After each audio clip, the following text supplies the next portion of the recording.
Hello everyone, আজকে আপনাদের জন্য আবারও নিয়ে এসেছি একটি নতুন ডায়াগ্রামের মাধ্যমে আপনারা জানতে পারবেন কিভাবে how to make start of a three phase motor with motor wiring diagram তৈরি করা হয়। চলুন দেখে নিই কিভাবে তৈরি করা হয়। Differential switch MCB miniature circuit breaker, এটির মাধ্যমে first phase, second phase, third phase positive line নিয়ন্ত্রণ করা হয়। RCCB resident current circuit breaker.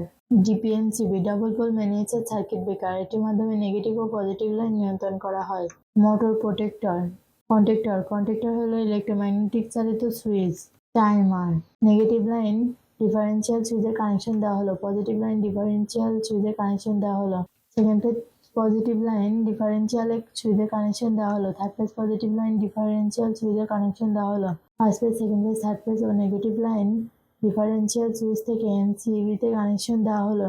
MCB থেকে first phase, second phase, third phase positive line motor প্রোটেক্টরে কানেকশন দেওয়া হলো। মোটর প্রোটেক্টর থেকে কন্ট্যাক্টরে কানেকশন দেওয়া হলো। নেগেটিভ লাইন এমসিবি থেকে আরসিসিবিতে কানেকশন দেওয়া হলো। Third phase positive line MCB থেকে আরসিসিবিতে কানেকশন দেওয়া হলো। পজিটিভ লাইন আরসিসিবি থেকে ডিপিএমসিবিতে কানেকশন দেওয়া হলো। থার্ড ফেজ পজিটিভ লাইন ডিপিএমসিবিতে কানেকশন দেওয়া হলো। নেগেটিভ লাইন টাইমারে কানেকশন দেওয়া হলো।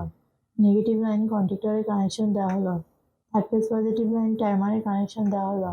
আউটপুট লাইন কন্ট্যাক্টরে কানেকশন দেওয়া হলো। First phase, second phase, third phase positive line output লাইনে কানেকশন দেওয়া হলো। এই ডায়াগ্রামটি পুরোপুরি সম্পূর্ণ হচ্ছে। এভাবে আপনারা আপনাদের বাসা বাড়ি অথবা কারখানাতে তৈরি করতে পারবেন। ভিডিওটির সাথে থাকার জন্য ধন্যবাদ। ভিডিওটি ভালো লাগলে লাইক ও সাবস্ক্রাইব করবেন।